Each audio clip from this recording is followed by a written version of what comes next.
جانے مسائل تو علماء سے پوچھیں، یہ حکم مبین ہم کو رب سے ملا ہے۔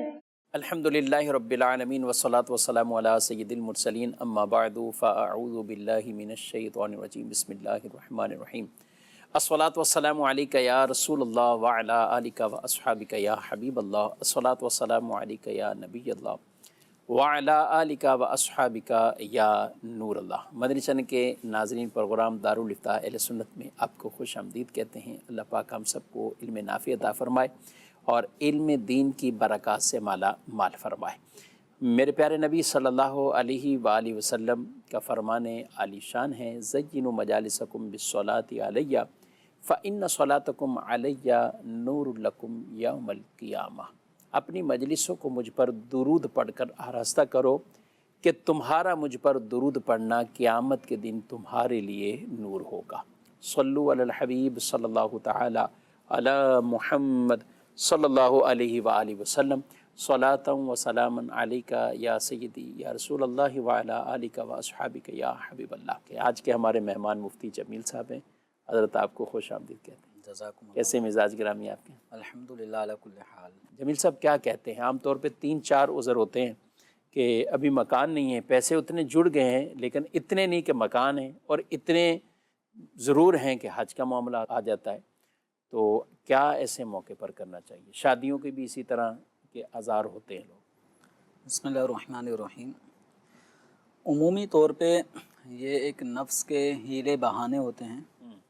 شیطان بھی آدمی کو ایسے عظیم فریضے کہ جس کی ادائیگی کی برکت یہ ہے کہ آدمی جب حج سے پلٹتا ہے تو وہ ایسا ہوتا ہے جیسے کہ آج ہی اپنی والدہ سے پیدا سبحان اللہ سبحان اللہ۔ تو جس طرح وہ نو مولود بچہ، اس کا نام اعمال صاف شفاف ہے، کوئی گناہ نہیں ہے، تو جب حاجی اس انداز سے حج سے پلٹتا ہے تو اس کے نام اعمال صاف شفاف ہو جاتا ہے گناہوں سے۔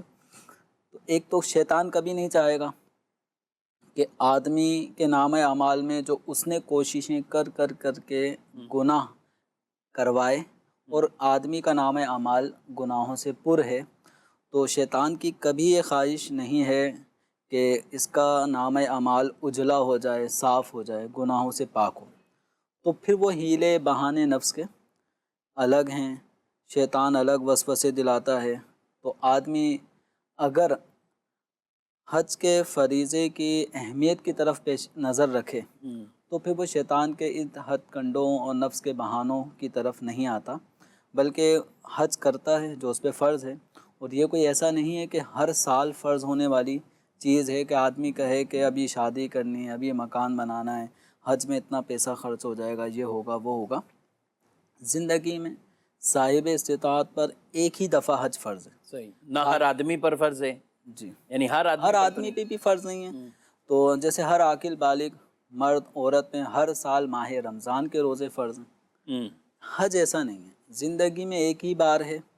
ایسا بھی نہیں ہے کہ ہر 5 سال بعد لازم ہوتا ہو یا ہر 10 سال بعد لازم ہوتا ہو، زندگی میں ایک بار ہے۔ اب اس ایک بار عمل جو زندگی میں لائف میں ایک دفعہ ہی کرنا ہے، اس میں بھی اتنی رکاوٹیں نفس ڈالے کہ اگر تم نے حج کر لیا تو شادی کا کیا بنے گا، حج کر لیا تو مکان کیسے لوگے۔ اور حقیقت وہی ہے جو ہمارے بزرگوں نے کہہ دیا کہ جب آدمی کو کوئی دنیاوی کام حج کی فریضہ سے روکتا ہے تو وہ کام رکا ہی رہتا ہے، اور حاجی حج سے واپس بھی پلٹ آتے ہیں۔ یعنی آدمی کے یہ جو شیطان کے بہکاوے میں آیا، نفس کی چال میں گرفتار ہوا کہ ایسا کر لیا، حج پہ اتنا خرچہ ہوگا تو یہ کام کیسے کروں گا، تو واقعی پھر آدمی حج نہ کرنے کے صورت میں دیکھتا ہی رہ جاتا ہے کہ اب یہ کام کیسے ہوگا، مشکلات۔ تو اب یہ ہے کہ حج کی فرضیت جب کسی صاحب استطاعت شخص پر ہو جائے تو اس کو سب سے پہلا کام حج کی فرضیت کے حوالے سے، اس کی ادائیگی کے حوالے سے کوششیں کرنی ہیں، اور الحمدللہ ایک بڑی تعداد مسلمانوں کی ہے۔ آپ کے پاس بھی اس طرح کی کئی لوگوں کی دعاؤں کی ریکویسٹ آئی ہوگی، مفتی صاحب قرآن دازی میں نام نکل جائے، بالکل، یا ابھی ویٹنگ لسٹ میں موجود ہیں، دعا کریں گے اسباب نام آ جائے اور ہم حج پہ چلے جائیں۔ یعنی ایک طرف دیکھنے کو ملتا ہے کہ ایک مسلمان تڑپ رہا ہے. الحمدللہ مسلمانوں میں رجحان حج کے حوالے سے بہت جی الحمدللہ. ٹھیک ہے کہ ایک ذوق شوق کے کعبۃ اللہ شریف زندگی میں اب نہیں دیکھا تو پتہ نہیں کب دیکھنے کو ملے گا. ابھی 2 سال کورونا کے ایسے گزرے, آئندہ پتہ نہیں کیا ہوگا, پتہ نہیں عمر جب بڑھتی چلے جائے گی, ضعف العمری ہوگی, تو پھر حج کر پائیں گے کہ نہیں کر پائیں گے. تو اس حوالے سے الحمدللہ مسلمان کوششیں کرتے ہیں, اور جن پہ حج لازم ہے, صاحب استطاعت ہیں, تو اس معاملے میں بالکل بھی غفلت نہ کریں. جب آپ وہاں جائیں گے کعبۃ اللہ شریف پر جب پہلی نظر پڑے گی تو وہ منظر ہی آپ کی زندگی کا ایک پہلا منظر, جب کعبۃ اللہ شریف جس کا تصور باندھ کے ہم نماز میں روزانہ کہتے ہیں کہ منہ میرا کعبے کی طرف, واہ, اور آج وہی کعبہ کعبہ بالکل سامنے. نگاہوں کے سامنے ہے, تو واقعتاً آدمی کی, مسلمان کی کیفیت ہی کچھ اور ہوتی ہے. بلکہ جو ہر سال بھی جا رہا ہے تو اس کی بھی کیفیت کعبۃ اللہ شریف کو دیکھنے کے وقت ایسی ہی ہوتی ہے. جب آپ وہاں دعا کریں گے قبول ہوگی. آپ کا مکان نہیں بنا, اس کے اندر رکاوٹیں ہیں, بچیوں کی شادی کرنی ہے, اللہ تعالیٰ انہیں اپنے گھر کا کرے, اور عزت والی لائف ہو, امن و امان ہو. جب آپ وہاں جا کے دعا کریں گے, مسجد حرام شریف میں نماز پڑھیں گے, وہاں دعا کریں گے, مینا, عرفات, مزدلفہ, یہ سارے مقامات وہ ہیں جو دعا کی قبولیت کے مقامات. مقام ابراہیم ہے, حجر اسود ہے, صفا مروہ, یہ مقامات ہیں. اسی طریقے سے جب سرکار دو عالم صلی اللہ علیہ وسلم کے روزے اطہر پہ حاضری ہوگی حج سے پہلے یا حج کے بعد, تو یہ بھی دعا کی قبولیت کا اہم ترین مقام ہے. تو آپ کو اتنے سارے مواقع مل رہے ہیں آپ کی دعا خواہشات کی پورے ہونے کے, کہ جہاں آپ دعا کریں اور دعا قبول ہو, تو آدمی کو یہ موقع گنوانا نہیں چاہیے. آپ حج کریں, انشاءاللہ آپ کے جتنے اٹکے ہوئے کام ہیں آپ دیکھیں گے اللہ کے کرم سے اتنی آسانی سے حل ہوتے چلے جائیں گے کہ آدمی کے وہم و گمان میں بھی نہیں ہوتا کہ اسباب کیسے بنتے چلے گئے, اور شادیاں بھی ہو گئیں, مکان بھی ہو گئے, کاروبار بھی اچھا ہو گیا. جی ماشاءاللہ. اور جس رب نے ابھی اتنا جمیل صاحب نوازا ہے تو پیسہ ہے, تو وہ رب قادر مطلق ہے. انشاءاللہ اس کی جب اطاعت فرما برداری میں حج کریں گے تو اور نوازے گا انشاءاللہ. بڑھتے ہیں ناظرین کے سوالات کی طرف. میرا نام محمد اشتیاق اتاری ہے. میں یہ سوال کرنا چاہتا ہوں مفتی صاحب سے کہ کوئی شخص دوبارہ حج پر جا رہا ہے تو وہ اپنا آیا کہ پرانا احرام استعمال کرے یا نیا استعمال کرنے میں زیادہ بہتری ہے؟ ماشاءاللہ. جی, حج کے حوالے سے جو آداب ہیں, مستحبات ہیں, ان میں یہ بات شامل ہے کہ اس میں نیا احرام ہو, نئی چادریں ہوں, اور اگر یہ استطاعت کسی کے پاس نہ ہو تو جو چادریں سابقہ ہیں انہی کو دھو کر اچھے طریقے سے اس کو احرام کے طور پہ استعمال کر سکتا ہے. اور ایسا تو شاید ہی کوئی حاجی ہو کہ جو حج پہ لاکھوں روپے خرچ کرے اور نئی چادریں احرام کی خریدنے کی استطاعت نہ پائے. تو عام طور پہ 2,500, 3,000, 4,000 روپے میں بہترین اچھے احرام مل جاتے ہیں. تو حج پہ نیا عمدہ اچھا احرام ہونا چاہیے. ٹھیک ہے. اور وہ پرانا بھی اچھا ہے, پرانا بھی اگر اچھا ہے, صاف ستھرا ہے, تو اس میں بھی اگر کوئی عمرہ یا حج ادا کرے تو اس میں کوئی مذائقہ نہیں ہے. بعض لوگ یہ بھی سوال کرتے ہیں کہ ہم نے ابھی ایک عمرہ تو کر لیا, جی ہاں, میں اب اسی طرف دوبارہ عمرہ کرنا چاہتے ہیں, تو کیا احرام کی چادروں کو دھونا پڑے گا نہیں, یا بغیر دھوئے بھی؟ کیونکہ بعض کا ہر روز بھی عمرہ کر لیتے ہیں. جی, اور کئی ایسے ہیں کہ دن میں 2 بھی عمرے کر لیتے ہیں. ایسے بھی ہیں ماشاءاللہ.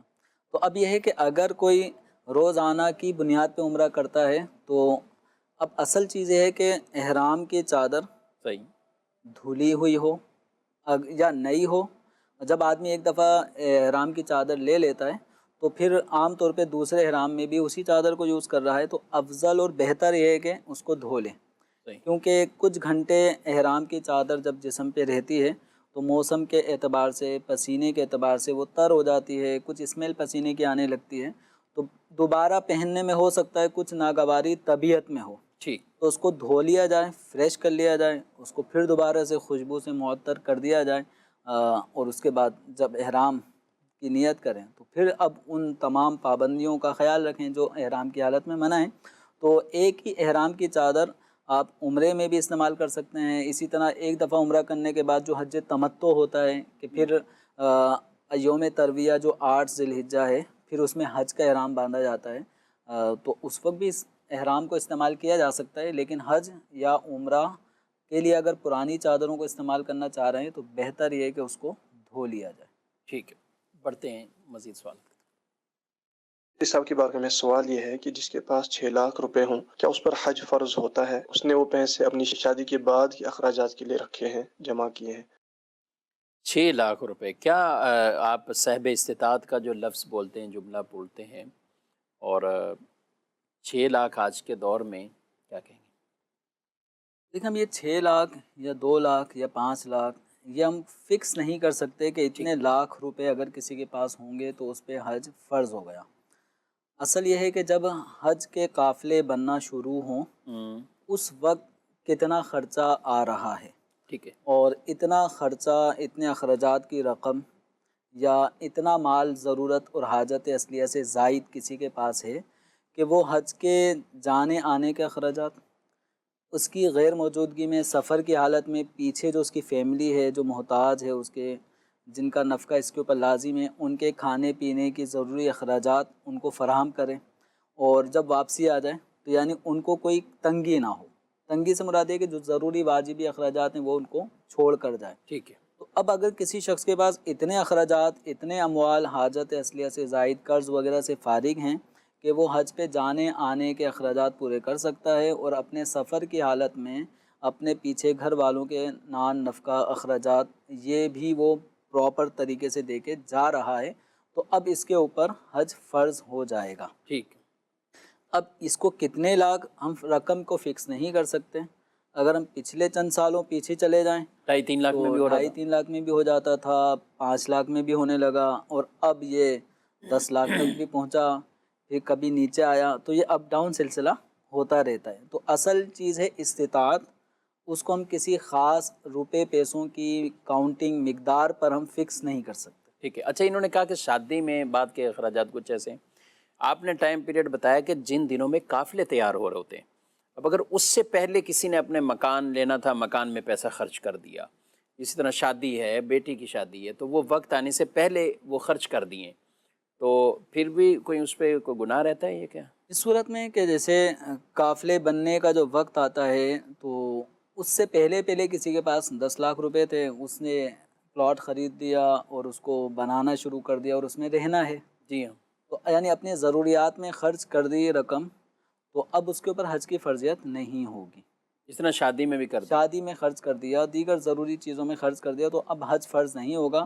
حج کی فرضیت خاص اس موقع پہ کہ جب حج کے قافلے بننے کے پروسیس شروع ہو جاتے ہیں، یا حج سے چند ماہ پہلے ہی یہ پروسیس شروع ہو چکا ہوتا ہے، جس میں قرآن دازی اور یہ ساری چیزیں آدمی اپنے نام دیتا ہے، اپلیکیشن جمع کراتا ہے، تو یہ وہ موقع ہے کہ جس موقع پر حج کی فرضیت کے حوالے سے کسی بھی آدمی کے اموال پر نظر کی جائے گی کہ اتنا مال میرے پاس ہے کہ میں حج پہ جا سکتا ہوں اور سارے ضروری اخراجات بھی پورے کر سکتا ہوں، ٹھیک، تو اس وقت دیکھا جائے گا۔ صحیح۔ اور اس کی ایک اور صورت بھی آ رہی ذہن میں کہ یہ تو وہ تھا کہ حافلوں کے ایام، تیاری والے ایام آنے سے پہلے خرچ کر دی۔ ایک یہ کہ کچھ سال ایسے گزرے، رقمیں موجود تھیں، 10 لاکھ ہیں، 12 لاکھ ہیں، 15 لاکھ ہیں، 1 سال گزرا، 2 سال، کیونکہ جیسے کام لوگوں کو ہوتا ہے کہ 20 لاکھ ہاتھ میں آئے تو مکان لے لوں گا، یہ ہاتھ میں اتنے پیسے آئے تو یہ نپٹا لیں گے، تو اب ایسے کچھ سال بھی گزرے، چاہے 1 سال بھی گزرا ہو، پھر اس کے بعد وہ رقم بھی خرچ کر دی، اب کیا کرے وہ؟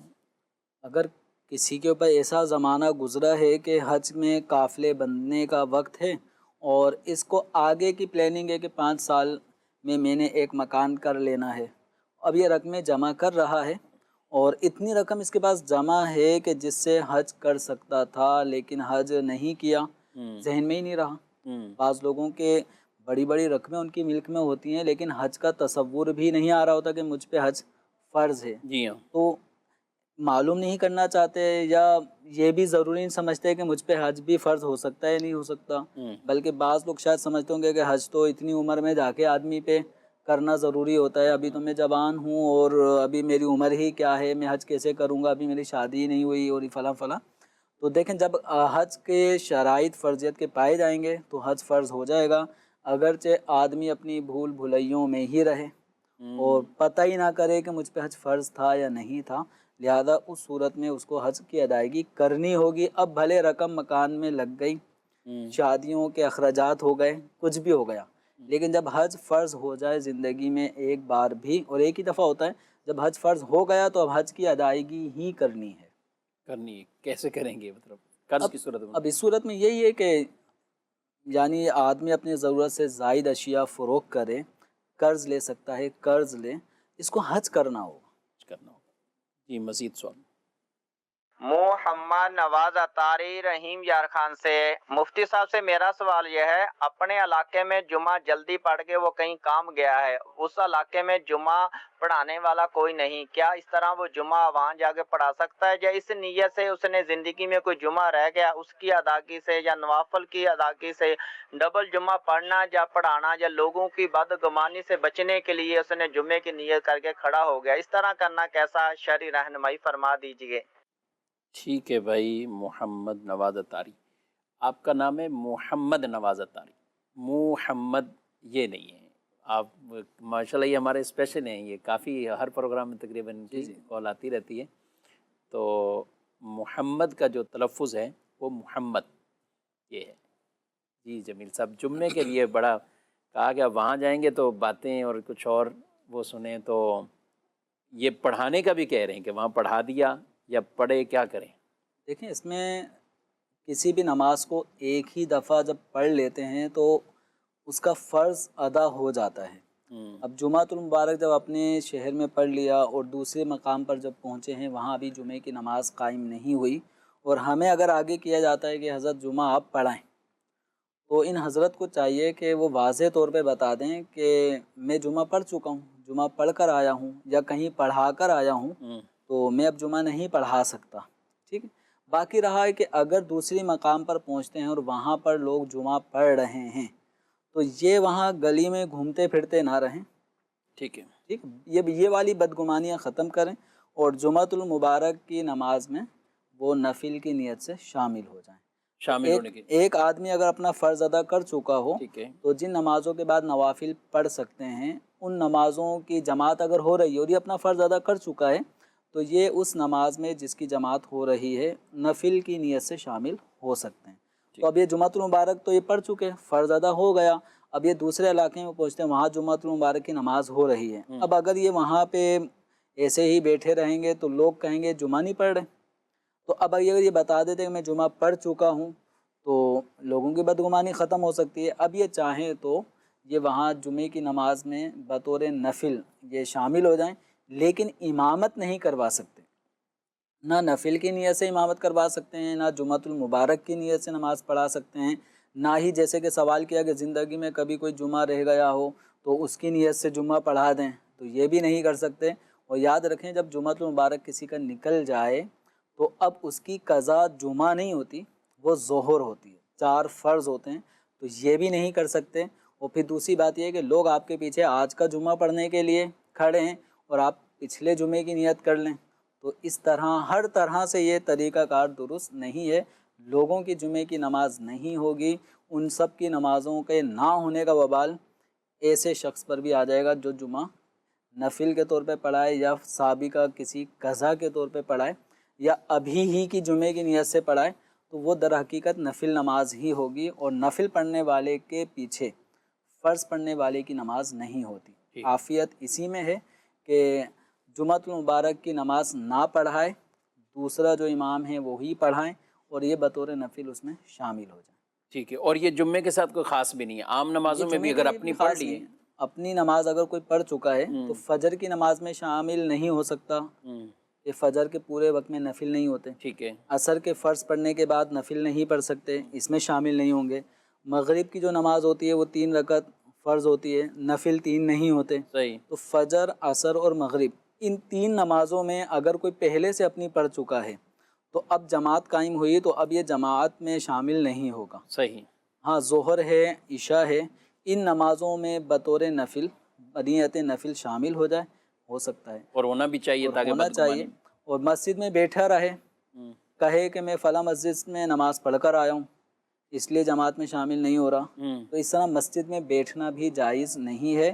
اگر وہ نماز ایسی ہے جس کے بعد نفل پڑھے جا سکتے ہیں تو جماعت میں شامل ہو جائے، یا پھر مسجد سے ہی باہر چلے جائیں۔ ٹھیک ہے، اور جمعہ کی جیسے آپ نے کہا جماعت، یہ چاہے پیچھے کوئی قضا کی نیت کر رہا ہے، جمعہ تو قضا ہوگا ہی نہیں، جمعہ قضا کیسے ہوگا؟ مطلب یہی میں عرض کیا نا کہ ان کے ذہن میں آ رہا تھا کہ پچھلی کوئی نماز ظہر کی یا جمعے کی رہ گئی تھی وہ پڑھا دوں. تو اگر کسی کی جمعے کی رہ جائے تو وہ کیا پڑے گا اس کی جگہ؟ وہ جمعہ اگر کسی کا رہ جاتا ہے، کہیں پہ بھی اب جمعہ نہیں ملتا، جماعتیں سب جگہ ہو چکی ہیں، تو اب یہ ظہر کی نماز پڑھیں گے، ظہر کی نماز پڑھیں گے. تو جمعہ المبارک اکیلے نہیں پڑھا جاتا. اور جمعہ بھی رہ گیا، جمعے رہنے کا مطلب یہ ہے کہ لوگوں نے ظہر بھی نہیں پڑھی، جو عام طور پہ سوال کر رہے ہوتے ہیں.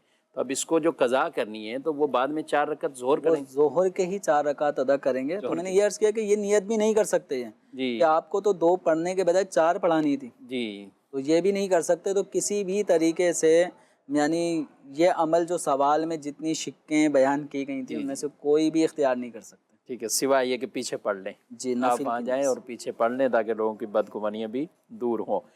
ایک مسئلہ تھا، آپ نے اس کی کچھ وضاحت کرنی تھی. جو گونگے اسلامی بھائی ہوتے ہیں جن کو بولنے پر قدرت نہیں ہے، تو وہ نماز کے اندر جو قرات کریں گے، کچھ اس کے حوالے سے. پہلے جو سلسلے میں اسی نوعیت کا ایک سوال آیا تھا کہ کوئی شخص گونگا ہے تو وہ وطر کی نماز پڑھ رہا ہے تو تکبیر قنوت پڑھے گا، کہے گا نہیں پڑھے گا، کیا کرے گا؟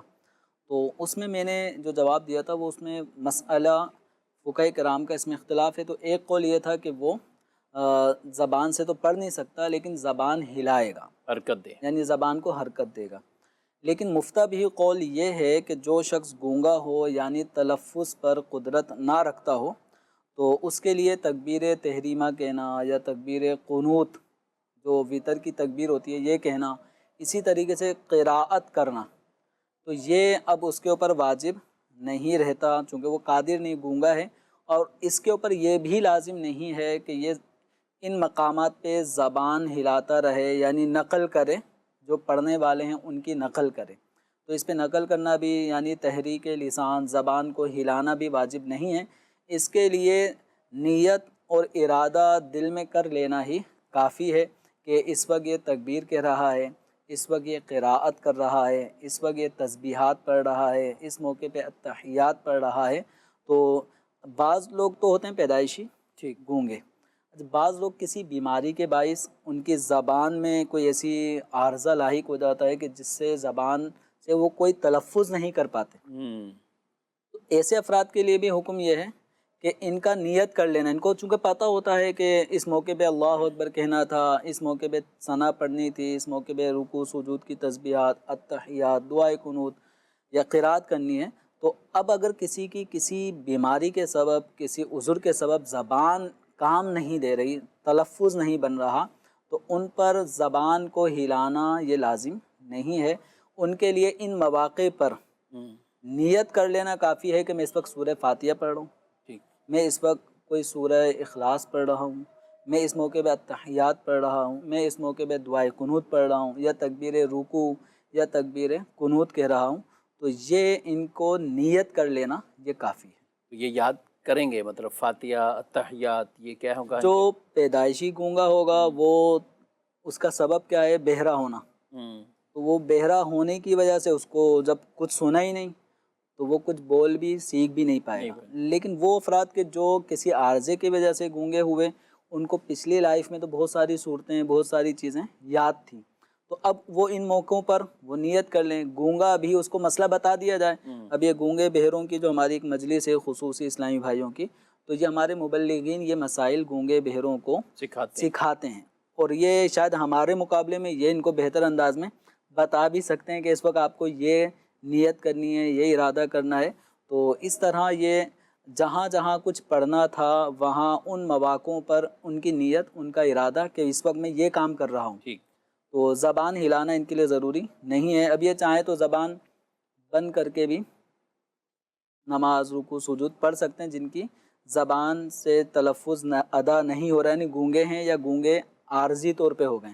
اچھا، اگر کوئی بیماری تھی جس کی وجہ سے زبان سے بولا نہیں جا رہا تھا، اب وہ بیماری ہو گئی ختم، اب اتنا عرصہ جو 1 مہینہ یا 1 ہفتہ یا چند دن جو ایسے گزرے ہیں کہ جس میں وہ تلفظ پر قادر نہیں تھا، تو اب ایسا نہیں ہے کہ اس سے گزشتہ ان عذر والے ایام میں پڑھی گئی نماز کا اعادہ اس پہ لازم ہو. اس پر اعادہ بھی لازم نہیں ہے. لیکن یہ تو معاملے تھے جو افراد پیدائشی گونگے ہیں یا کسی عذر کے سبب وہ زبان سے اب تلفظ پہ قادر نہ رہے. لیکن ہماری ایک بڑی تعداد شفیق صاحب ایسی ہے جو اچھے خاصے پورے دن رات لگے رہتے ہیں، بول چال سب کچھ چل رہی ہوتی ہے، لیکن جب نماز کا معاملہ آتا ہے تو ان کو دیکھا گیا ہے کہ ہاتھ باندھے ہیں. اب اس موقع پہ سورہ فاتحہ پڑھنا واجب، اس کے بعد سورت کا ملانا واجب، ان کا منہ بند ہے. اپنی نماز پڑھ رہے ہیں بھی اپنی پڑھ رہے ہیں، اکیلے ہی پڑھ رہے ہیں، امام کے پیچھے بھی نہیں ہے. اب سنت پڑھ رہے ہیں یا کچھ بھی پڑھ رہے ہیں، اب یہ منہ بند ہے، تھوڑی دیر بعد رکوع میں چلے جائیں گے، نہ لبوں میں اللہ اکبر کہنے کی کوئی جنبش پہ کچھ بھی نہیں. التحیات بھی ہو گئی، سلام بھی خاموش خاموش، سلام بھی پھر گیا. تو جو تلفظ پہ قادر ہے ایسے شخص نے اگر تکبیر تحریمہ ہی نہیں کہی، اللہ اکبر جو نماز کے شروع میں ہوتی ہے، وہ نماز ہی نہیں، تو نماز ہی شروع نہیں ہوئی. اب چلیں ہمت کر کے اللہ اکبر کہہ لیا. اب قرآن پاک پڑھنا یہ فرض ہے، ایک آیت کم از کم پڑھنا فرض. اب نہ سورہ فاتحہ پڑھی نہ کوئی سورت پڑھی تو یہ قرات کا فرض بھی رہ گیا. التحیات کا پڑھنا واجب ہے، دعائے قنوت کا پڑھنا واجب ہے، یہ واجبات بھی رہ گئے اور یہ سلام بھی پھر گیا. تو اس طرح نماز نہیں ہوتی. یا تو فرض رہنے یعنی قرات نہیں کی تو فرض رہ جانے سے نماز نہیں ہوئی، یا واجبات ادا نہیں کیے، جن چیزوں کا پڑھنا واجب ہے اس کو نہیں پڑھا تو یہ واجب چھٹنے کی وجہ سے بھی نماز کا اعادہ واجب ہو جاتا ہے اس نماز کا. تو ایک بڑی تعداد ہماری ایسی ہے کہ جو اپنے لبھائے مبارکہ کو جنبش بھی نہیں دیتے، حالانکہ وہ قادر ہیں، تلفظ صحیح کر سکتے ہیں، سب کچھ کر سکتے ہیں، لیکن نماز میں دل سے ہی پڑھ، یہ نماز میں دل پہ اکتفا نہیں کر سکتے. ان کو زبان سے پڑھنا ہے اور اتنی آواز سے پڑھنا ہے کہ اپنے کانوں تک ان کی آواز پہنچے، کوئی شور و غل نہ ہو، اپنے کانوں تک آواز پہنچے، اتنی آواز نکالنا ضروری ہے. اور مطلب اس میں جو بات صرف بالکل چلیں لبوں کو جنبش دینے والی ہیں، ایک کیٹیگری وہ ہے آپ نے جو بتائی کہ وہ کچھ بھی نہیں جنبش دیتے، بعض وہ جو لبوں کو کچھ جنبش دیتے ہیں، ان کو بھی اتنی آواز نکالنا جب وہ نکال سکتے ہیں اور پڑھ سکتے ہیں اور بولنے پر اور پڑھنے پر وہ قادر ہیں تو اپنے کان ان کے جو بولنے پر پڑھنے پر قادر ہیں، مزید ایک قدرت اور اپنے اندر پیدا کریں کہ صحیح پڑھیں. اب پڑھنا بھی آتا ہے، پڑھ بھی رہے ہیں، لیکن تلفظ غلط ہیں، مخارج ادا نہیں ہو رہے، سین کو سا، سین کو صاد، ذال زا ظا کوئی فرق نہیں کیا جا رہا، قاف کاف میں فرق نہیں کر رہے، ہا میں فرق نہیں کر رہے، حمزہ کی آواز اور عین کی آواز میں فرق نہیں کر رہے. تو بہت مواقع ایسے آئیں گے قرآن پاک پڑھتے ہوئے کہ جس میں معنی ہی فاسد ہو جائے گا، معنی ہی بگڑ جائے گا، نماز ہی ٹوٹ جائے گی. تو ایسے موقع پر قرآن پاک پڑھنا بھی ہے اور حروف کی تصحیح اور درستگی بھی ضروری ہے. جی مزید سوالات کی طرف بڑھتے ہیں، ویڈیو سوال سنتے ہیں. میرا نام احمد رضا تاری ہے، میرا بکروں کا کام ہے. مفتی صاحب کی بارگاہ میں میرا سوال ہے، جیسے بکرے یہ خود ہی کھا رہے ہیں اپنے منہ سے، کھانے کے بعد ان کو ہاتھ سے جو بھرائی کرتے ہیں، یہ پوچھنا تھا اس کا یہ کھلانا ہاتھ سے یہ جائز ہے یا ناجائز ہے؟ انہوں نے سوال بھی کیا، ہاتھ سے بھرائی کرتے ہیں ان میں کھلائے جا رہے ہیں. بھرائی سے تو یہی لگ رہا ہے نا کہ جانور ہے، اس نے جتنی اس کی طبیعت تھی اس نے کھایا. ایک ہوتا ہے کہ بعض بیمار ہو گئے، قصدن نہیں کھا رہے، کمزور ہو جائیں گے نہ کھانے سے، تو اس لیے زبردستی کھلایا جا رہا ہے. جیسے بعض ہمارے بچے بھی ضد کرتے ہیں، نہیں کھاتے تو مائیں زبردستی ان کو کھلاتی ہیں. یہ کیٹیگری تو الگ ہو گئی کہ جو جانور نہیں کھا رہے اور کمزور ہو رہے ہیں نہ کھانے کی وجہ سے تو ان کو کھلایا جائے گا. ٹھیک. ایک جانور کی طبیعت پوری اکتاہٹ ہو چکی ہے، جتنا اس کو کھانا تھا پیٹ بھر چکا ہے، اب اس کو ٹھونسنا، اس کو کھلانا، اب یہ اگر جانور کو اس سے اذیت ہے، اب یہ اس کے مالکان ہی بہتر سمجھتے ہیں کہ زیادہ کھلانے کی وجہ سے جانور کی موشن لگ جاتے ہیں، جانور کی طبیعت اس کو اذیت ہے اس سے، تو پھر اس اذیت والی صورت میں اس کو اتنا زیادہ نہیں کھلایا جائے گا. نارمل بس اس کے سامنے چارہ رکھ دیں. جانور کے لیے حکم یہی ہے کہ اس کے سامنے چارہ ہو، دانہ ہو، پانی ہو، اس کی اپنی مرضی ہے کہ وہ کھائے پیے نہ کھائے. کچھ کیٹیگری کے جانور ہوتے ہیں نا، جیسے جمیل صاحب، ان کو بچوں کی طرح بھی بعض یہ بکرے جو ہیں، بعض نسلیں ان کی بڑی وہ لاڈ پیار سے پلنے والے ہیں، ان کی عادت ایسی بنا دی کہ ماں بھی اگر یا باپ اپنے بچے کو کھلا کے دیں، وہ 4 سال کا ہو رہا ہے، 5 سال کا ہو رہا ہے، 6 سال کا ہو رہا ہے، تو عادت بن گئی ہے تو وہ ان کو کھلانا ہی پڑتا ہے، وہ خود نہیں اٹھاتے.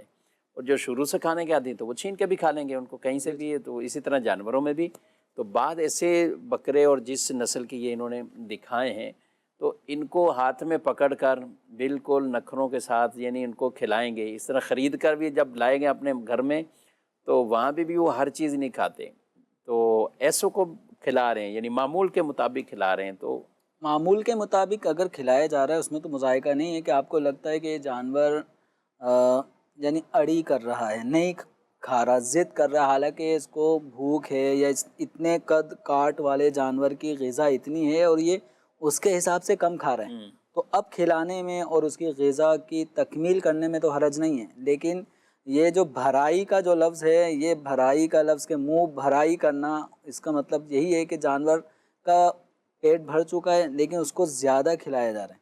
اب زیادہ کھلانے کا مقصد کیا ہے یہ حضرات ہی زیادہ بہتر جانتے ہیں کہ قربانی کے دن آ رہے ہیں تو یہ موٹا تازہ کرنا مقصود ہے. تو ایسا نہ ہو کہ صرف دکھنے میں ہی یہ طاقتور لگے اور اندر سے کھوکھلا ہو، ایسا نہیں ہونا. مزید آپ کے سوال.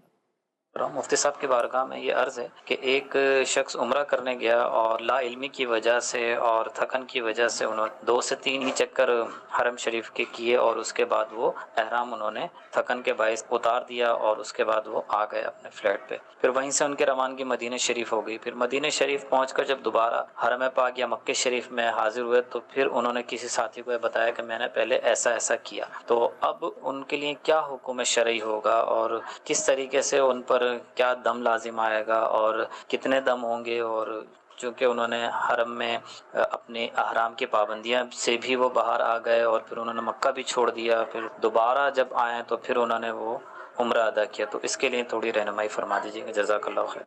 اللہ اکبر. یہ 2-3 صرف یہ طواف کے کہہ رہے ہیں، انہوں نے کوئی آگے صحیح کا بھی تذکرہ. طواف بھی مکمل نہیں ہوا، طواف بھی مکمل اس کے جو دیکھیں احرام کی پابندیوں سے باہر آنے کا جو وقت ہے عمرے کے حوالے سے، وہ طواف عمرہ ادا کرنے کے بعد سعی مکمل ہونے کے بعد اب اس کا وقت ہوتا ہے کہ ہم احرام کی پابندیوں سے باہر آ جائیں، یعنی حلق کروا لیں یا تقصیر کروا لیں، بالوں کی کٹنگ کروا لیں، سر کے چوتھائی حصے کم از کم بال ایک پورے کے برابر، تو یہ تقصیر ہے. تو یہ احرام سے باہر نکلنے کا جو وقت ہے وہ سعی ادا کرنے کے بعد ہے. تو اب اگر طواف کے ادھورے پہ پھیرے کیے یا طواف مکمل ہو گیا، سعی نہیں کی، اور اس سے پہلے ہی اگر کوئی احرام کی پابندیوں سے باہر آ جائے، حلق کروا لے، تو اس کے اوپر قبل از وقت احرام کی پابندیوں سے نکلنے کی وجہ سے یہ دم لازم ہو جاتا ہے، یعنی ایک قربانی اس کو ادا کرنی ہوگی جو حدود حرم میں ہی ذبح ہوگی. رہا معاملہ یہ کہ وہ جو عمرہ تھا وہ چونکہ انہوں نے پورا ہی نہیں کیا تو اب اس عمرے کی قضا بھی ان کے اوپر لازم ہے. اب جب یہ مدینہ منورہ سے مکہ مکرمہ آئیں گے تو اس عمرے کی قضا کا احرام باندھ کر آئیں.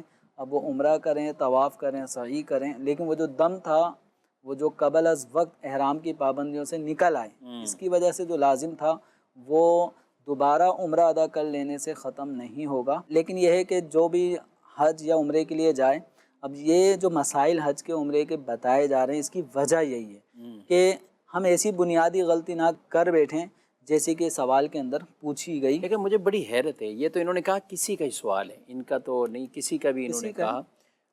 اب انہوں نے بھی باقاعدہ اگر کہیں پوچھا ہے کسی مفتی صاحب سے اس کا حل کیا نکالا، دوبارہ آ کے قضا کی ہے نہیں کی ہے، اور اس میں بھی تو کئی اعتبار سے آگے مزید جنایتوں کا سلسلہ، یعنی جو اس پر دم وغیرہ بہت زیادہ، یعنی آگے سلسلہ چلتا ہے. مجھے حیرت یہ ہوئی ہے کہ عام طور پہ لوگ غلطی، بعض اوقات ایسی غلطی ہوتی کہ سامنے والے ہاں یہ غلطی ہوگی اس سے، ٹھیک ہے، امکان تھا، ہو سکتا امکان تھا، اور اس طرح کی چیزیں ہو جاتی ہیں. جیسے احرام پہن لیا، اچانک خوشبو آ گئی سامنے تو بس وہ لگا لی، پتہ ہی سر پہ چادر آ گئی، سر پہ چادر آ گئی. اس طرح کے معاملات تو لوگ پوچھتے رہتے ہیں.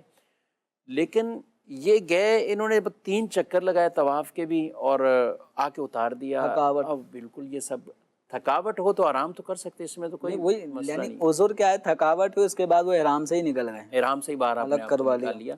تو اس لیے بہت اہم ہے ناظرین کرام، یہ عبادتیں بھی ہمیں ویسے کرنی جیسے شریعت مطہرہ نے ان کا ہمیں حکم ارشاد فرمایا. جی مزید سوال.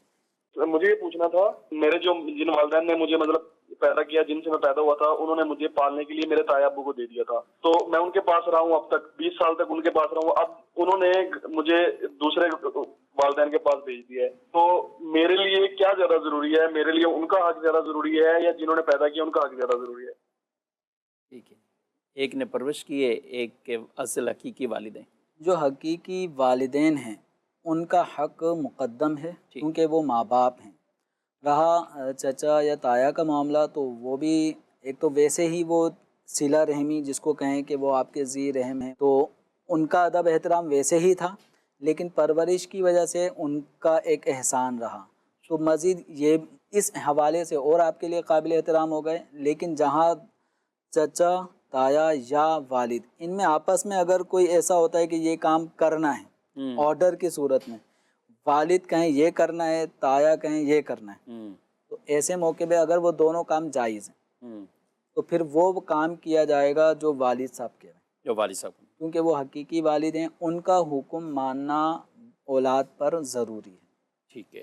اور یہ حج پر لے جانے کے حوالے سے یہ کہہ رہے ہیں کہ یہ کن کو، مطلب یہ ان کو لے کے جائیں یا ان کو لے کے جائیں، ان کو کیا کہیں گے؟ اب حج کے حوالے سے یہ ہے کہ اگر اللہ تعالی نے آپ کو استطاعت عطا فرمائی ہے تو آپ خود بھی حج پہ جائیں اور دونوں ہی کو لے جائیں، بلکہ اپنی والدہ کو بھی لے جائیں، تینوں کو لے جائیں. صحیح. ٹھیک ہے. اور اگر استطاعت اپنے ساتھ ایک ہی کی ہے، چاہت والد کی بھی ہے اور چچا یا تایا کی بھی ہے، تو ایسے موقع پر والد کو ترجیح دی جائے. یہ الگ بات ہے کہ والد صاحب اگر اصرار کریں کہ بھئی آپ چچا یا تایا کو لے جائیں تو ایک الگ بات ہے، لیکن اگر والد صاحب بھی جانا چاہتے ہیں، تایا بھی جانا چاہتے ہیں، تو پھر والد صاحب کو فوقیت دی جائے. اور یہ بھی دیکھ لے جائے کہ کون پہلے کر چکا ہے اس میں. اگر یہ فرض حج ادا کر چکے ہیں تو اب وہ یہ کہ یہ آپس کی ذہنی ہم آہنگی سے ہی فیصلہ.